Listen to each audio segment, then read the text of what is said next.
Drama serial محافظ کی آنے والی ایپیسوڈ میں زوار کی زندگی کا شاید سب سے مشکل امتحان شروع ہونے والا ہے۔ ایک طرف آفتاب نے اس کے خلاف ایسا جال بچھا دیا ہے کہ ہر ثبوت اسی کے خلاف زیادہ دکھائی دے رہا ہے، اور دوسری طرف سوال یہ ہے کہ کیا اس بار پارس زوار کا ساتھ دے گی یا خاموش رہے گی؟ اور سب سے اہم بات، کیا بہزاد صاحب بھی پہلی بار زوار کی نیت پر شک کرنے لگیں گے؟ آئیے ایک ایک سین کو تفصیل سے سمجھتے ہیں۔ جیسا کہ آج کی ایپیسوڈ میں ہم نے دیکھا، آفتاب کے آدمی مسلسل زوار کا پیچھا کر رہے ہوتے ہیں۔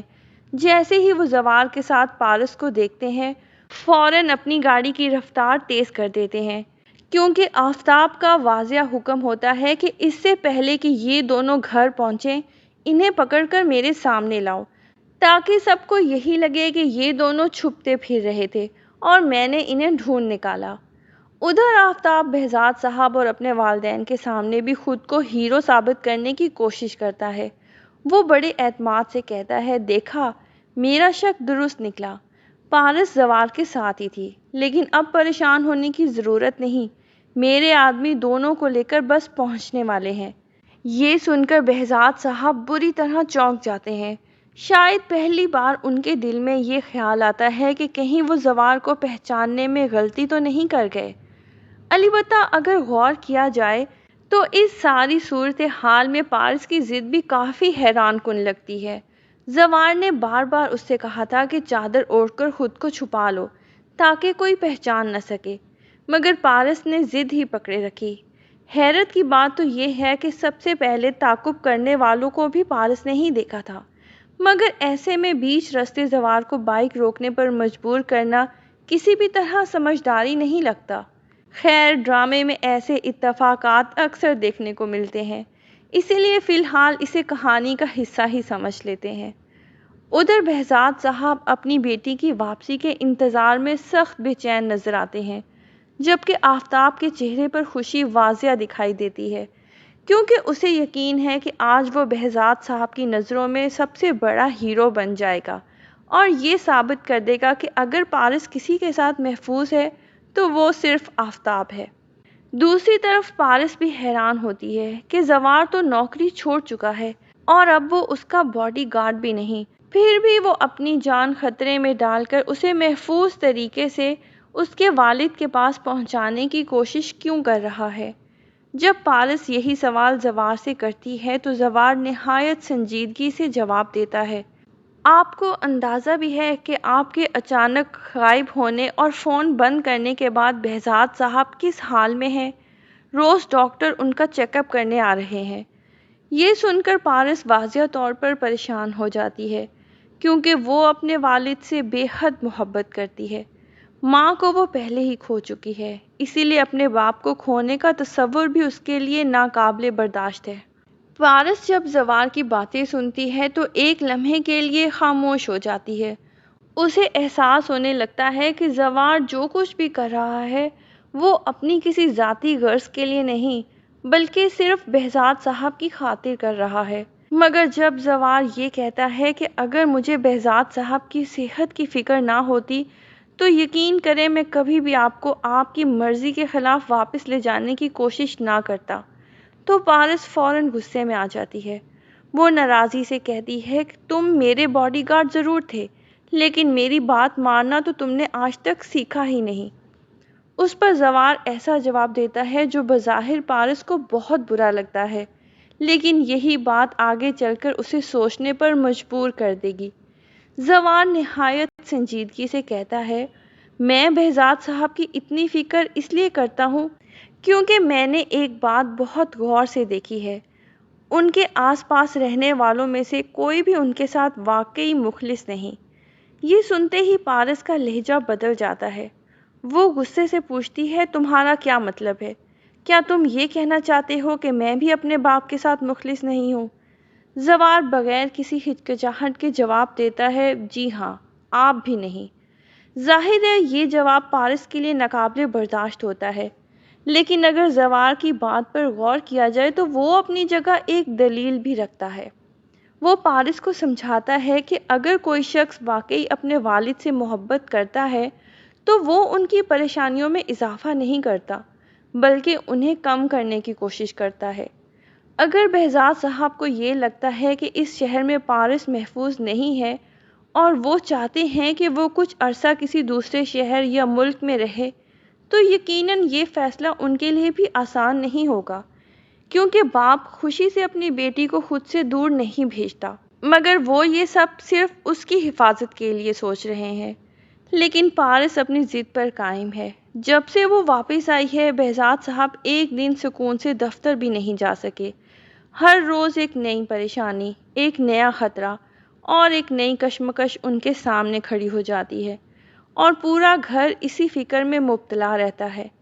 یہی وجہ ہے کہ زوار کو لگتا ہے کہ پارس انجانے میں ہی صحیح مگر اپنے والد کی سب سے بڑی کمزوری بن چکی ہے، جبکہ وہ خود صرف ان دونوں کو محفوظ دیکھنا چاہتا ہے۔ پارس کچھ لمحوں تک زوار کو گھورتی رہتی ہے۔ اس کی آنکھوں میں غصہ بھی ہوتا ہے اور بے یقینی بھی، مگر وہ فوراً جواب نہیں دیتی۔ زوار آہستہ سے کہتا ہے کہ میں آپ کی بے عزتی نہیں کر رہا پارس، میں صرف یہ بتا رہا ہوں کہ کبھی کبھی ہماری ضد کا بوجھ ہمارے اپنے لوگوں پر پڑتا ہے۔ پارس کو اچانک بہزاد صاحب کا تھکا ہوا چہرہ یاد آتا ہے، وہ بے چینی جو اس نے پچھلے چند دنوں میں ان کی آنکھوں میں دیکھی تھی، مگر وہ خود کو سنبھال کر سخت لہجے میں کہتی ہے، تو کیا تم چاہتے ہو کہ میں ہر بات مان لوں؟ زوار سنجیدگی سے جواب دیتا ہے، نہیں، بس ایک بار اپنے باپ کی جگہ سوچیں۔ اگر آپ کی وجہ سے وہ ہر روز پریشان رہیں تو کیا یہ آپ کے لیے آسان ہوگا؟ یہ سوال پارس کو خاموش کر دیتا ہے۔ وہ کچھ نہیں کہتی، مگر اس کے چہرے سے صاف ظاہر ہوتا ہے کہ زوار کی بات اس کے اندر اتر گئی ہے۔ چند لمحوں بعد وہ نظریں چرا کر آہستہ سے کہتی ہے، مجھے سوچنے دو۔ زوار بھی سر ہلاتے ہوئے کہتا ہے کہ میں بھی یہی چاہتا ہوں۔ جاتے جاتے وہ پھر کہتا ہے، میں آپ کو مجبور نہیں کرنا چاہتا پارس، بس اتنا چاہتا ہوں کہ آپ کا فیصلہ آپ کے باپ کے دل پر ایک اور زخم نہ بنے۔ پارس خاموش رہتی ہے۔ اسی دوران آفتاب کے آدمی آخر کار زوار اور پارس تک پہنچ جاتے ہیں۔ چاروں طرف سے انہیں گھیر لیا جاتا ہے، جیسے پہلے ہی سب کچھ پلان کیا گیا ہو۔ آفتاب کے آدمیوں کا مقصد صرف انہیں واپس لانا نہیں ہوتا، بلکہ وہ چاہتے ہیں کہ پورے گھر کے سامنے یہی تاثر دیا جائے کہ زوار پارس کو لے کر کہیں فرار ہونے کی کوشش کر رہا تھا، اور اگر وہ لوگ نہ پہنچتے تو شاید دونوں کبھی واپس نہ آتے۔ گھر پہنچتے ہی آفتاب فاتحانہ انداز میں آگے بڑھتا ہے۔ زوار کو دیکھتے ہی طنزیہ لہجے میں کہتا ہے، تو آخر کار تم پکڑے ہی گئے۔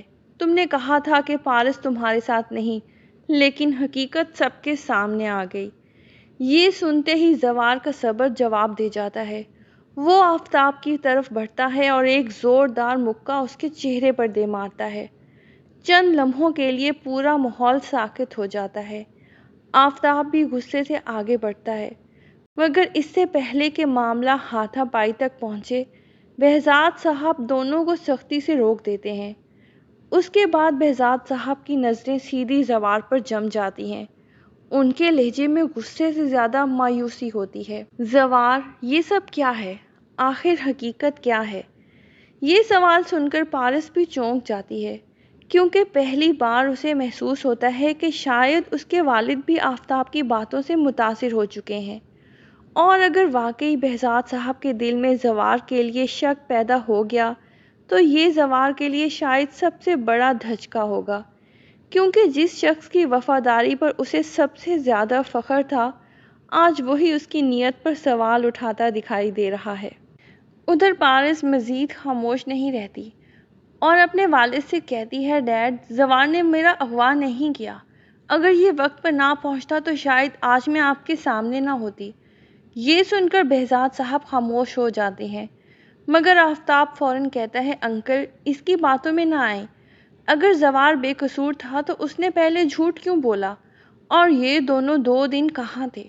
اس کی باتیں پھر سب کے دل میں شک ڈال دیتی ہیں۔ زوار جانتا ہے کہ سچ فوراً نہ بتایا گیا تو حالات مزید خراب ہوں گے، مگر وہ پارس کی عزت بھی بچانا چاہتا ہے۔ دوسری طرف آفتاب کا باپ سمجھ جاتا ہے کہ صرف الزام سے زوار کو نہیں ہرا سکتا، اسی لیے وہ نئی چال چلنے کا فیصلہ کرتا ہے۔ ادھر سلمیٰ اور اس کے والدین ہی زوار کی بے گناہی ثابت کر سکتے ہیں، مگر لگتا ہے کہ آفتاب کے آدمی پہلے ہی ان کے گھر پہنچ جائیں گے۔ وہ انہیں ڈراتے ہیں، گھر میں توڑ پھوڑ کرتے ہیں اور سلمیٰ کا وہ کمپیوٹر بھی توڑ دیتے ہیں جس میں وہ پارس کے خوابوں کے سکول کا منصوبہ بنا رہی ہوتی ہے۔ ان دھمکیوں کے بعد سلمیٰ اور اس کے والدین خوف زدہ ہو جائیں گے اور ممکن ہے بہزاد صاحب کے لوگوں سے یہی کہیں کہ انہیں کچھ معلوم نہیں۔ اگر ایسا ہوا تو زوار کے لیے اپنی بے گناہی ثابت کرنا اور بھی مشکل ہو جائے گی، کیونکہ اس کے حق میں جانے والے ثبوت ایک ایک کر کے ختم کر دیے جائیں گے۔ بہرحال اب دیکھنا یہ ہوگا کہ آنے والی ایپیسوڈ میں زوار اپنی بے گناہی ثابت کر پاتا ہے یا نہیں، اور بہزاد صاحب اپنے برسوں کے اعتماد کو برقرار رکھتے ہیں یا آفتاب کی سازش وقتی طور پر کامیاب ہو جاتی ہے۔ آپ کو آج کی ویڈیو پسند آئے تو لائک کر دیجیے گا اور چینل کو سبسکرائب کر دیجیے گا۔ اللہ حافظ۔